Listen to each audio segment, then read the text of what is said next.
Assalamualaikum warahmatullahi wabarakatuh. Kami dari kelompok 2 akan membawakan materi mengenai keragaman dan potensi SDG hewan sebagai bahan obat. Kelompok kami beranggotakan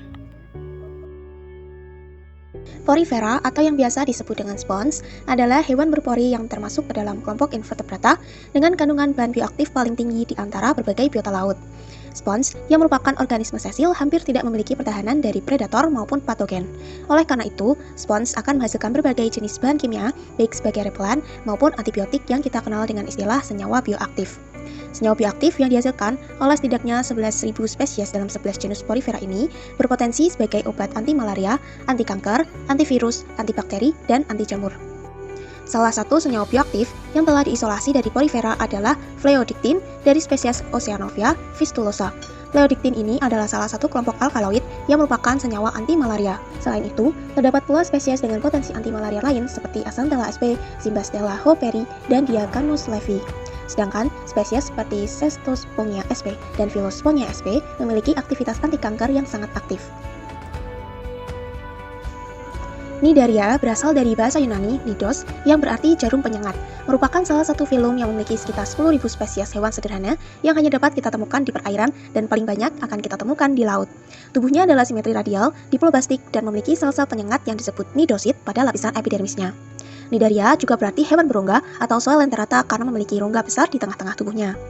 Nidarian sendiri diklasifikasikan menjadi 3 kelas, antara lain Anthozoa, yaitu kelompok anemon dan oral, Cubozoa atau kelompok ubur-ubur, dan Hydrozoan atau kelompok hidra. Salah satu kelas dari filum Nidarian yaitu Anthozoa yang merupakan organisme sesil, terdiri dari 2 subkelas yaitu Octocoralia seperti karang lunak, Gorgonian, pena laut, dan koral biru. Sedangkan subkelas Hexacoralia seperti Sclerantinian, karang hitam, dan anemon laut. Beberapa spesies dari subkelas Octocoralia inilah yang telah diteliti dan mengandung senyawa anti malaria seperti Muricea austere dengan kandungan tiramin, Lobophytum crassum, dan Lobophytum rotundum yang mengandung sembranolit compound. Annelida mempunyai beberapa peran yang bisa dimanfaatkan atau menguntungkan kehidupan manusia. Filum Annelida memiliki manfaat sebagai obat dari beberapa penyakit. Salah satu anggota filum Annelida yang terkenal adalah lintah yang bermanfaat untuk pengobatan tradisional seperti untuk menghilangkan racun atau bisa dari hewan berbisa, mengobati migrain, mengambil darah kotor, dan melancarkan pembuluh darah. Filum Mollusca memiliki banyak manfaat seperti sebagai sumber makanan yang kaya kandungan protein dan mineral, bahan pakan ternak, bahan industri, perhiasan, bahan pupuk, serta untuk obat-obatan. Beberapa jenis kerang dapat mengakumulasi logam berat tanpa mengalami kematian dan berperan sebagai indikator lingkungan. Sedangkan moluska laut bermanfaat sebagai sumber makanan yang kaya protein. Filum Arthropoda dibagi menjadi beberapa kelas, yaitu Arachnoidea, Insecta, Crustacea, dan Myriapoda. Berdasarkan penelitian Nurhaini dan kawan-kawan pada tahun 2019, masyarakat suku Jiring memanfaatkan beberapa hewan sebagai obat tradisional, diantaranya dari filum Arthropoda, yaitu 1. Kalajengking dengan nama latin Heterometrus spinifex sebagai obat penyakit asma, yang kedua undur-undur atau Myrmeleon sp sebagai obat penyakit kuning, mah, dan diabetes mellitus. Yang ketiga ada kecoa tanah atau Blatella sp digunakan sebagai obat sakit gigi. Akhir ada semut rangrang atau Oeselophila sp sebagai obat darah tinggi.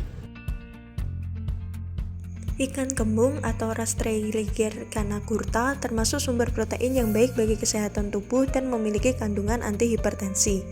Dalam mengelola ikan kembung menjadi obat hipertensi dapat dilakukan dengan fermentasi.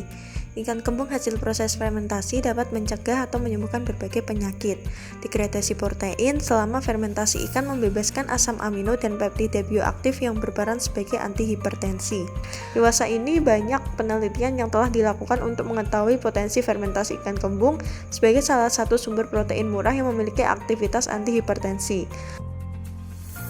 Ciri utama reptil yaitu tubuhnya yang ditutupi dengan sisik rata atau berduri yang berfungsi untuk mengatur sirkulasi air melalui kulitnya. Keberadaan sisik ini membuat reptil tahan hidup di daerah kering seperti gurun pasir dan juga di dalam air. Ada 4 ordo pada reptil yaitu Trichocephalia, Crocodilia, Testudinata, serta ordo Squamata. Indonesia memiliki 3 dari keempat ordo tersebut, yaitu ordo Crocodilia, Testudinata, dan juga Squamata. Biawak atau Varanus salvator merupakan reptil yang termasuk ke dalam ordo Squamata yang sering dijumpai di Indonesia. Biawak sendiri sering digunakan sebagai obat kulit dan dapat dijadikan sebagai anti alergen serta dapat mengobati kurap. Cara penggunaan biawak untuk mengobati penyakit kulit dan juga kurap yaitu dengan mengambil bagian lemak biawak yang kemudian dipanaskan hingga menjadi minyak, yang mana minyak tersebut dapat dijadikan salep ataupun dioleskan pada bagian kulit yang mengalami luka. Masyarakat di kawasan Taman Nasional Betung Kerihun, Kalimantan Barat meyakini empedu berung madu sebagai obat untuk luka dalam akibat patah tulang, terkilir, dan kecelakaan ringan. Mamalia lain yang dimanfaatkan sebagai obat oleh masyarakat di sekitar kawasan ini adalah angkis ekor panjang, bajing kerdil dataran rendah, binturung, kalong, kancil, kijang, landak butun, monyet kera, rusa sambar, dan terenggiling pesing. Selain itu, potensi terenggiling di Indonesia cukup banyak, di antaranya sebagai bahan obat untuk antiseptik, anti-inflamasi, pengobatan skabies, rematik, jantung dan penyakit asma, serta sebagai bahan baku kosmetik.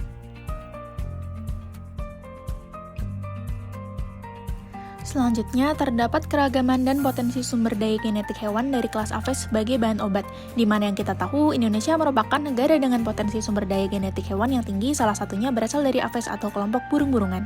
Beberapa contohnya yaitu terdapat pemanfaatan ayam hitam sebagai bahan obat untuk mengobati penyakit malaria, seperti digunakan oleh masyarakat suku Jeriang dan masyarakat Bangka, di mana dilakukan pengobatan dengan memanfaatkan bagian bulu ayam sebagai obat luar, dengan cara ayam bulu hitam direbus lalu diambil bulunya dan dimasukkan ke dalam kain hitam lalu diusap ke tubuh.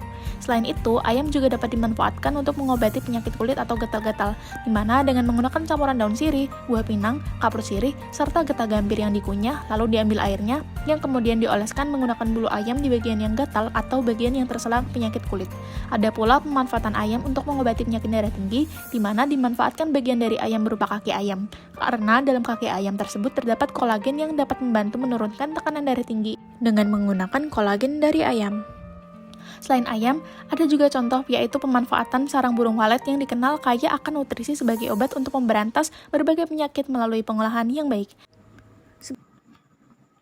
Amfibi adalah vertebrata yang memiliki dua fase kehidupan pada dua lingkungan yang berbeda. Ketika menetas, hidup di air dan bernafas dengan insang, kemudian saat dewasa hidup di darat dan bernafas dengan paru-paru. Amfibi terbagi dalam 3 ordo, yaitu Caudata, yaitu salamander, Alnura, yaitu katak dan kodok, dan Gymnophiona, yaitu amfibi tak berkaki. Amfibi juga sering dimanfaatkan sebagai makanan dan sumber senyawa obat. Beberapa katak asal Papua mempunyai potensi untuk dikembangkan di masa mendatang, karena selain dikonsumsi oleh penduduk setempat, kulitnya juga dapat digunakan sebagai obat tradisional. Sekresi kulit katak mengandung senyawa aktif seperti aminobiogenik, alkaloid kompleks, dan peptida yang bermanfaat dalam dunia kedokteran. Senyawa aktif itu berkhasiat sebagai antimikroba atau antibiotik, hemolitik, aktivitas sitotoksik, permeabilisasi membran, dan anti kanker. Pada beberapa daerah di pergunungan Arfak, masyarakat menggunakan katak sebagai sumber obat-obatan tradisional. Sejauh ini, penelitian tentang pemanfaatan beberapa katak sebagai obat tradisional oleh masyarakat di kampung Makwa Manokwari adalah sebagai obat kudis atau penyakit pada kulit. Kodok sawah dan kodok saklon juga diketahui telah berkhasiat sebagai obat asma. Bagian tubuh amfibi yang digunakan sebagai obat hanyalah daging bagian dada dan paha bagian belakang saja.